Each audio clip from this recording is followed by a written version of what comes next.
যাওঁতে ৰাস্তাটো ইমান ধুনীয়াকৈ আছিল, আহি পাই দেখিছেনে খান্দি পেলালে বে। বিৰাট গুণ্ডা দেই, বিৰাট গুণ্ডা। গহীনত চাই আছে। গুড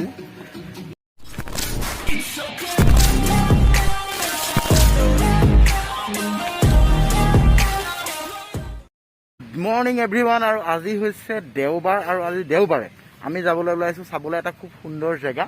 আৰু যোৱাবাৰ মই যোনখন গাড়ী ডেলিভাৰী ভিডিঅ' আপোনালোকৰ কাৰণে দিছিলোঁ, আৰু সেইখন গাড়ীতে উঠি আমি সেই সুন্দৰ ধুনীয়া জেগাটো চাবলৈ যাম।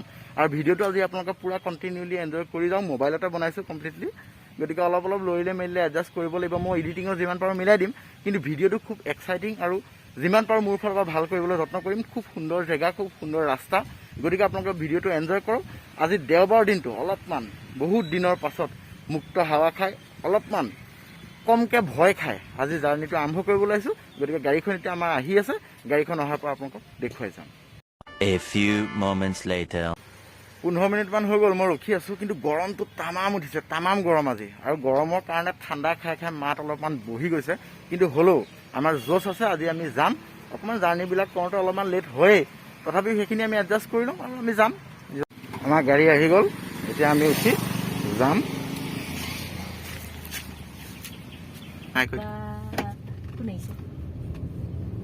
হাই কৈ দিয়া। টিকলু পোৱালিটোৰ লগত ধেমালি কৰি কৰি আমি পালোহি এইখন ধনশিৰি নদী। আৰু এই ধনশিৰি নদীখনৰে গোলাঘাট চহৰৰ নামটোৰ সৃষ্টিৰ লগত এক বিশেষ সম্বন্ধ আছে। গোলা মানে হৈছে দোকান, ঘাট মানে হৈছে নদীৰ পাৰ, য'ত ফেৰীসমূহ ৰখা হয়। আগতে যেতিয়া ব্যৱসায়ীসকলে ইয়াত ব্যৱসায় কৰিবলৈ আহিছিলে, এইখন নদীৰ আলমতে তেওঁলোকে জাহাজসমূহ আনি ব্যৱসায় কৰিছিলে, যাৰ বাবে এই চহৰখনৰ নাম গোলাঘাট হয়। আৰু এতিয়া আমি এনজয় কৰিম এটা সুন্দৰ ৰাস্তা, গতিকে আপোনালোকে এনজয় কৰক। তোমাৰি জোনাকি সন্ধিয়াৰ সেমেকাই মন ওজাগুৰি নিশা তোমাৰি আগমন জোনাকি আকাশত মলে মন শৰতৰ প্ৰতিটো সন্ধিয়া তোমাৰি নাচোন তোমাৰ আহিতে জীপাল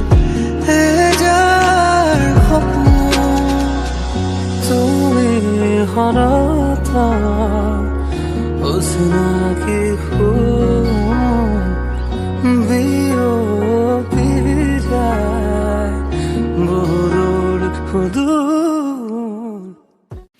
আজি বহুত দিনৰ পাছত, লকডাউন খোলাৰ পাছত আজি আমি আহিছিলোঁ দেওপানী মন্দিৰলৈ। আৰু দেওপানী মন্দিৰৰ কি বৈশিষ্ট্য আছে সেই সম্পৰ্কে আপোনালোকক কমেই, ভিডিঅ'টোত মই আপোনালোকক দেখুৱাই পেলাই কিছু কথা ক'ম যে দেওপানী মন্দিৰৰ কি আচলতে বৈশিষ্ট্য আছে। এখন অন্যতম বিখ্যাত আচলতে এখন থান বুলি ক'ব লাগিব আমি দেওপানী। ইয়াত দেৱী দুৰ্গাৰ পূজা কৰা হয়। আৰু দেওপানী দেৱালয়ত আজি আমাৰ এই নতুন যিখন গাড়ী, এই গাড়ীখন অকণমান ভগৱানৰ ওচৰত দৰ্শন কৰি কিছু মানসিক শান্তি লাভ কৰোঁ। আমি সকলোৱে নতুন বাহন ল'লে সাধাৰণতে মন্দিৰ বা যিকোনো ধৰ্মস্থানলৈ আমি যাওঁ, গতিকে আজিও সেই উদ্দেশ্যে আজি আমি আহিছিলোঁ। বহুত দিনৰ পাছত লকডাউন খোলা নাছিলে, আমি বিভিন্ন জেগালৈ যাব পৰা নাছিলোঁ, সেইকাৰণে আহিব পৰা নাছিলোঁ, কিন্তু আজি আহিলোঁ। খুব বেছি ভাল লাগিছে, মনটো শান্তি লাভ কৰিছোঁ। কিন্তু বৰ্তমান আপোনালোকে দেখা পাইছে যে মুখ্য যিখন দুৱাৰ, এইখন যিখন গেট আপোনালোকে দেখিছে, এইখন লক হৈ আছে। গতিকে আমি বাহিৰৰ পৰাই পূজা আগবঢ়াবলগীয়া হ'ল। আৰু পূজা আগবঢ়াই খুব সুন্দৰকৈ ক'ভিড প্ৰট'কল মেইনটেইন বৰ্তমানো ইয়াত চলি আছে। গতিকে আমি বাহিৰৰ পৰাই পূজা অৰ্চনা কৰি পেলাই আমি বৰ্তমান এতিয়া নিজৰ জেগালৈ আকৌ পুনৰ ঘূৰি যাম। ক'ভিডৰ কাৰণে বৰ্তমান এনেকৈ পূজা কৰিবলগীয়া হৈ আছে দুৱাৰ মুখতে। বৰ্তমানে মন্দিৰৰ মুখ্য দুৱাৰ বন্ধ হৈ আছে, কিন্তু আপোনালোকে এটা বস্তু লক্ষ্য কৰিছেনে? বৰ্তমানে মন্দিৰ বন্ধ হৈ আছে, হাট বজাৰবিলাক ইয়াত বন্ধ। ইয়াৰ আগৰ যিটো পৰিৱেশ সেইটো ইয়াত বৰ্তমান নাই। তথাপিও কিন্তু লাখ লাখ ভক্ত আহি ইয়াত পূজা প্ৰাৰ্থনা কৰিছে, সেৱা সৎকাৰ কৰিছে। আৰু এই মন্দিৰ ভাগৰ ইয়াৰ যি মহত্ব, ইয়াৰ যি প্ৰামাণিক গোট, ইয়াৰ যি ঐতিহ্য, ইয়াক প্ৰমাণ কৰে। আৰু যাৰ বাবে লাখ লাখ ভক্ত ইয়ালৈ অহা যোৱা কৰে। গতিকে আপোনালোকো এবাৰ আহি চাওক। ৰাস্তাটো খুব ধুনীয়া, মই কিছুমান চিনেমেটিক শ্বট তাতে দিছোঁ। গতিকে ৰাস্তাটো খুব এনজয় কৰিলোঁ আজি আমি। এতিয়া অকণমান কিবা এটা হোটেল চোটেলো খুলিছে, কিবা এটা যদি পাৰি ধৰক হাইজেনিক কিবা জেগা পাওঁ, তেতিয়াহ'লে তাতে কিবা এটা খাই পেলাই আমি পুনৰ ঘূৰি যাম। কিন্তু অভাৰঅল যদি ক'বলৈ যাওঁ যে ইয়াৰ যোনটো পৰিৱেশ, অপজিটত এখন বাগান দেখা পাব আপোনালোকে, বাগানখন দেখিছেই। আৰু তাৰ লগতে বিভিন্ন দোকান পোহাৰবিলাক আছিলে ইয়াতে। দোকান পোহাৰবিলাক বৰ্তমান বন্ধ হৈ আছে। দুই এখন দোকান বাহিৰত তেওঁলোকে খুলিছে মানুহবিলাকে, আৰু তাৰ ওপৰতে ভিত্তি কৰি যিহেতু তেওঁলোকে জীৱিকা নিৰ্বাহ কৰি আছে, গতিকে দুই এখন দোকান খুলিছে আৰু তাতে পূজা সামগ্ৰীবিলাক পায়। তাৰ পৰা আমি কিনি পেলাই আজি পূজা অৰ্চনা কৰিলোঁ, মানসিক কিছু শান্তি লাভ কৰিলোঁ, গাড়ীখনো নতুনকৈ দেখুৱাব পৰা নাছিলোঁ, গতিকে সেয়াও দেখুৱালোঁ। আৰু আজি আমাৰ লগত আছে এজন বিশেষ অতিথি, আৰু এই অতিথিজনক আজি এই ভিডিঅ'টোৰ যোগেদি আপোনালোকক দেখুৱাম।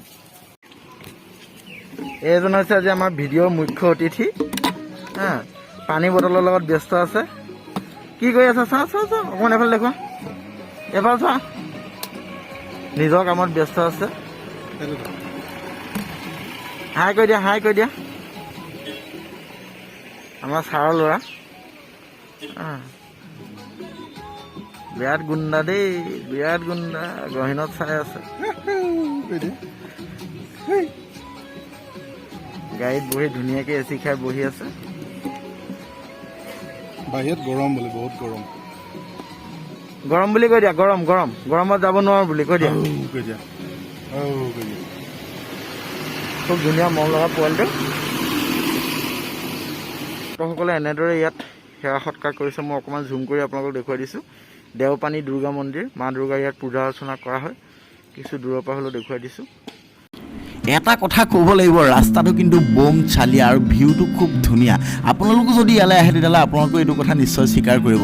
কিন্তু আমাৰ এতিয়া বৰ্তমান উদ্দেশ্য হৈছে মিছন ভাত, আৰু য'তেই পাওঁ খানা ত'তেই ৰখি যাব গাড়ী, আৰু খানা চানা খাই মেলি আমি আপোনালোকক লগ পাই আছোঁ। আমি বৰ্তমান আছোঁ কাৰ্বি আংলঙত, আৰু কাৰ্বি আংলঙত এই চিলনী জান নামৰ জেগাখনত আমি অকণমান ৰখিলোঁ। ৰখি পেলাই আমি আপোনালোকে পিছফালে দেখিছোঁ এইখন ধাবাতে আমি কিবা এটা খালোঁ। খাই পেলাই পানী চানী চব খাই মেলি ল'লোঁ। আৰু এতিয়া আমি জাৰ্ণিটো আকৌ ষ্টাৰ্ট কৰিম। খোৱাখিনি নেদেখুৱালোঁ আৰু আপোনালোকক। খোৱাখিনিত মই খাইছোঁ ছাগলী মাংস, আৰু মোৰ লগত যিসকল আহিছে তেওঁলোকে খালে গাহৰি মাংস। গতিকে ছাগলী গাহৰি চব খাই ল'লে ৰাইজে। আৰু এতিয়া আমি পুনৰ অসমলৈ যামগৈ। আৰু এই ৰাস্তাটো মোৰ অপৰিতত দেখিছে, এইটো হৈছে গোলাঘাট ৰোড, আৰু আমি বৰ্তমান আছোঁ কাৰ্বি আংলঙত। আৰু কাৰ্বি আংলং গোলাঘাটৰ খুব লগালগিকৈ আছে ডিষ্ট্ৰিক্ট দুইখন। গতিকে এইবিলাক সীমামূৰীয়া অঞ্চল হয়। চিলনী জান বুলি কয় জেগাখনৰ নাম। এতিয়া আমি পুনৰ জাৰ্ণিটো ষ্টাৰ্ট কৰিম, আপোনালোকে চাই যাম। আমি আলহীৰ লগত আহি আছোঁ। বিশেষ অতিথি আমাৰ বৰ্তমান নাৰিকলৰ টুকুৰা মুখত লৈ ব্যস্ত আছে। এয়া নাৰিকলৰ টুকুৰা চাই দেখুৱাই দিয়া। আমাৰ নাৰিকল টুকুৰাটো এইটো নাৰিকলৰ টুকুৰা খাই আছে, কপালত ফুট লৈ। বাহ,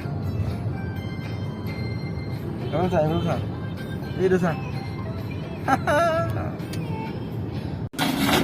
চাওকচোন, আজিকালি একো বস্তু ধৰিবই নোৱাৰি। মই যেতিয়া ওলাই গৈছিলোঁ ৰাস্তাটো ইমান ধুনীয়াকৈ পকা ৰাস্তা, আৰু এই ৰাস্তাটো খুব ভালেই আছিলে। এতিয়া বোলে ভাঙি পেলাই ইয়াতে ব্লক বহাব, ব্লক বহাই ৰাস্তাটো নতুনকৈ নিৰ্মাণ কৰিব। ইমান বেয়া বেয়া ৰাস্তা আছে, এইবোৰ বনাব নেদেখায়।